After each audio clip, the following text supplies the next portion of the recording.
KVR ground లో media సమావేశం ఏర్పాటు చేయడానికి గత ఎన్నికల కంటే ముందు 2023 ఆగస్టు 26 రోజున పిసిసి అధ్యక్షులుగా ఉన్నటువంటి రేవంత్ రెడ్డి ఇదే గ్రౌండ్ నుంచి ఒక ఎన్నికల యుద్ధబేరి ఎన్నికల గర్జన అని చెప్పి భారీ బహిరంగ సభ ఏర్పాటు చేయడం జరిగింది.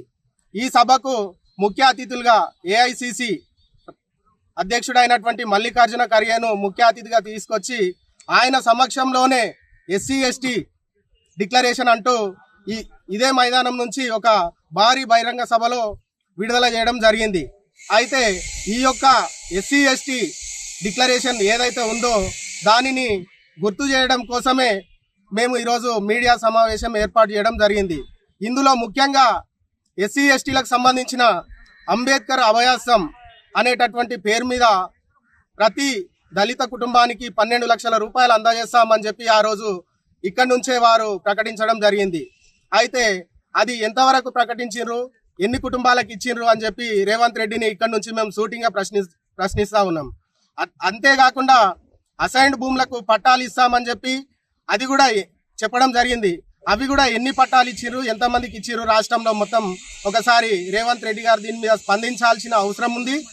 అదేవిధంగా విద్యాజ్యోతులు అని చెప్పి చదువుకున్నటువంటి పేద విద్యార్థులకు ఎస్సీ ఎస్టీ విద్యార్థుల కోసం 10 పాస్ అయితే 10,000, అట్లాగే 12 పాస్ అయితే 25,000, ఈ రకంగా పీజీ పిహెచ్డి ఎంపీలు చేసినటువంటి వాళ్లకు 5 లక్షల వరకు అమౌంట్ ఇస్తామని చెప్పి అది కూడా ఎంతవరకు వచ్చిందో ఒకసారి నిజంగానే వారు ఏదైతే హామీలు ఇచ్చి ఉన్నారో వాటిని ఒక్కొక్కటిగా నెరవేర్చాలని చెప్పి ఈ సందర్భంగా మేము కోరుతున్నాం.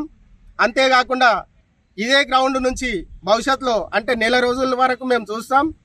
ఒకవేళ ఏమాత్రం స్పందన లేకపోతే ప్రభుత్వం నుంచి నెల రోజుల తర్వాత ఇదే గ్రౌండ్లో మేము 10,000 మందితోని భారీ బహిరంగ సభకు కూడా పిలుపునిస్తున్నాం.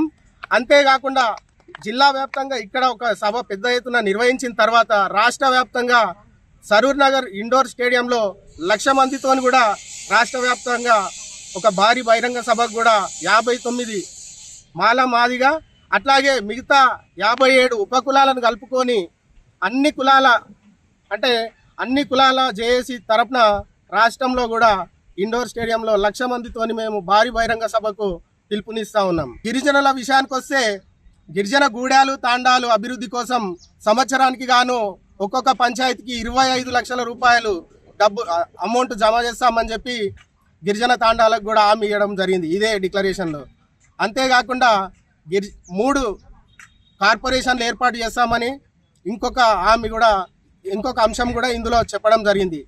మాల కార్పొరేషన్ ఒకటి, మాదిగ కార్పొరేషన్ మరొకటి, మిగతా ఉపకులాలకు సంబంధించిన ఒక కార్పొరేషన్ అంటే ఎస్సీ కార్పొరేషన్లో 3 కార్పొరేషన్లు ఏర్పాటు చేసి సంవత్సరానికి గాను 750 కోట్ల రూపాయలు విడుదల చేస్తామని చెప్పి చెప్పడం జరిగింది.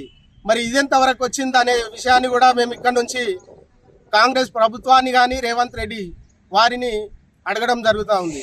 ఇక్కడ 2023 ప్రభుత్వం రాకముందు ఇదే కేవీఆర్ గ్రౌండ్ నుండి ఏదైతే చెవర్ల డిక్లరేషన్ అనే ఇక్కడ ఒక మనకు హామీ ఇచ్చిండ్రో ఆ హామీలు ఏమైనా అని మేము అడుగుతున్నాము. ఒకటి ఇక్కడ ఏంది ఎస్సీ ఎస్టీ డిక్లరేషన్లో రిజర్వేషన్ పెంచుతామని చెప్పారు. అదేవిధంగా ఈ యొక్క అసైన్డ్ భూములకు పట్టాలు ఇస్తామని కూడా చెప్పారు. ఎస్సీ కార్పొరేషన్లు ఈ అటువంటి మొదలైనటువంటి హామీలు నెరవేర్చాలని మేము ప్రభుత్వాన్ని హెచ్చరిస్తున్నాము. అయ్యా రేవంత్ రెడ్డి గారు, మీరు ఈ యొక్క ఎస్సీ ఎస్టీల ఓట్లతోటి గద్దెనెక్కినాక మా యొక్క బాగోగులు మర్చిపోయారని మేము ఇక్కడ అడుగుతున్నాము. దయచేసి మాకైతే ఇక్కడ ఈ గ్రౌండ్ నుండి ఏదైతే ఎస్సీ ఎస్టీ డిక్లరేషన్ మీరు ప్రకటించారో అది వెంటనే మీరు అమలు చేయాలి. లేదంటే ఇదే కేవీఆర్ గ్రౌండ్ నుండి ఈ యొక్క ప్రభుత్వం మీద యుద్ధ ప్రాతిపదికన మేము నెక్స్ట్ వచ్చే నెల రోజుల్లో మేము ఇక్కడ పెద్ద సభ పెట్టి మీ యొక్క ప్రభుత్వానికి ఒత్తిడి తెస్తామని కూడా మేము కూడా ఇక్కడ వార్నింగ్ ఇస్తున్నాం. అదేవిధంగా అయ్యా ఎస్సీ ఎస్టీ మేధావులారా, అన్ని పార్టీలలో ఉన్నటువంటి ఎమ్మెల్యేలారా, ఎంపీలారా, మీరు కూడా ఈ విషయం పైన ఎందుకు మాట్లాడతారని కూడా నేను మిమ్మల్ని ఒక రిక్వెస్ట్ చేసుకుంటాను. ఎందుకంటే మీరు మా తరపు నుండి అక్కడ అసెంబ్లీకి పంపించినాం. ఎందుకంటే మా తరపు నుండి ఇక్కడ మా సమస్యలు చెప్పాలని అసెంబ్లీకి పంపించినాం, పార్లమెంట్కి పంపించినాం. మీరు ఎందుకు మౌనంగా ఉన్నారు అనే విధంగా కూడా మేము మిమ్మల్ని వేడుకుంటున్నాము.